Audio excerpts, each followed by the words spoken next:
What's up guys, this is your boy the Average Gamer 98 over here, back with another video for Injustice 2 Mobile. And we're gonna fight tier 4 bosses of the On Ice solo raids, and I'm gonna use some interesting teams as well. So just hop into the video and let me remove my hoodie. Damn. Alright, so we will get started here, and the first battle is against boss Batwoman, and NRS has excellent English, by the way. I am technically almost a native English speaker, but let's look at the English here. Sub-boss Multiverse Batwoman applies dot on her specials. She has defensive measures in place to prevent himself from taking an excessive amount of damage from any single attack. In addition, I love the addiction Batwoman has. Sub-boss has increased fast attack and lethal attack chance. Also, let's look at the other modifiers. I think it's already covered in the fight summary. So you can basically stun Batwoman. So it would be pretty easy to stun Batwoman. And that's the first thing I always check, because Heartbreaker Harley Quinn is the strongest team in the game. With Raven or without Raven also, it's gonna be pretty strong. So you can stun with Heartbreaker Harley Quinn, with Arkham Knight Batman, with PBM, anyone can stun this opponent, so it's gonna be pretty easy. And I'm doing something different here. What I'm gonna do is I'm gonna use Entangling Poison Ivy and Last Love the Joker and Raven, with Entangling Poison Ivy as the damage dealer. So you have already seen 420% critical attack damage, and I'm getting boost because of the Dark Middle card's artifact, and we have a network error. Alright, so with that being said, so the Entangling Poison Ivy has pretty standard stats, I would say. It could be used as a damage dealer as well. And I have the Sword of Sin on Raven so that she can continuously power drain. And that should be pretty good. And the reason why Last Love the Joker is there in the team as well is because he boosts the dot damage that you're gonna do. And he gives 150% additional dot damage, and that's why I have him here. So what I'm trying to do here is trying to corner Batwoman. It's a pretty easy stuff, I would say. And here I am able to corner Batwoman, and almost, still not yet. Now it's cornered, and now I can tag in Raven and, you know, maximize the darkness stack. So 3 stacks of darkness, combo interruption there, and then again tagging in Raven and doing another SP1. So here I am doing an advanced tag in, trying to block and then tag in Entangling Poison Ivy, and there was a mess up from my part. That was a mess up from my part. And we are at 4 stacks. We are doing almost 1,000,000 damage with the dot from the basic hits, which is pretty good, I would say, because we are not getting any attack boosts at all, right, at this point of time, because the attack boosts are from the artifacts of this particular solo raid. So it's not particular solo raid artifact, but still we could easily one shot, and it can be stunned, but I just did an SP3 to finish off. You can stun with even Entangling Poison Ivy's SP3. So 56 million damage, pretty easy damage. Let's look at the next boss. The next boss is Catwoman, and Catwoman can also be stunned but cannot be power drained. So that's the main thing here. Power generation is increased and cannot be power drained, and applies dot on the specials. So be aware that you need to have some dot resistance, otherwise what I faced is quite a huge amount of dot damage on Raven, but I managed to still one shot. And I'm using a different team. I'm using Black Manta here with the bat ranks. You'll see I'll quickly equip the bat ranks, because that would help, you know, to do more fast attacks, 4 fast attack hits for each first attack, you know, kind of triggered.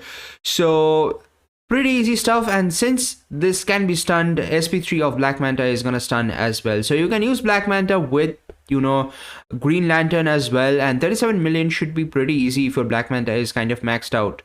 So remember, you can also use Silver Banshee here because the abilities can be disabled. So pretty easy boss, I would say. It can be stunned, abilities can be disabled. The only thing you need to be concerned about is the dot damage, and there is no point of equipping Sword of Sin on any of the characters because she's immune to power drain, not immune to power steal. So you can basically do a power steal with you know, Black Adam as well. If you want to use Black Adam, you can do that. And Raven has a power steal option after doing her SP1. So with that being said, let's look at the battle here. I tagged in Power Girl just to, you know, generate some power, and here I am with Black Manta tagging in Raven, doing an SP1, And here is a bummer. She did a special of her own, and you can see the damage over time is doing pretty huge amount of damage. And because I don't have resistance at all on Raven, it's zero resistance on Raven, doing an advanced tag in and doing an SP3 to stun. Now you can see I'm getting damage from the batarangs, as well as the damage from Black Manta is kind of increasing. Again, an advanced tag in, SP3, pretty easy stuff. And this is a bug that I hate the most. This bug is, like, you guys can understand the bug, and that is the critical attack area just disappeared, although like it was not 20-25 seconds. That's the time. And doing an SP2 here, tagging in, just able to maintain the stacks of darkness. Again, a huge amount of lag. I don't know, guys, why there is so much of lag. But doing an SP3 just to stun and continuing the combo, and then tagging in Power Girl to tank in the super move. Pretty decent damage, I would say, and this damage will matter because we are not getting shared artifact boosts. So although I don't have any artifact, but in heroic tires it's going to be pretty much a problem.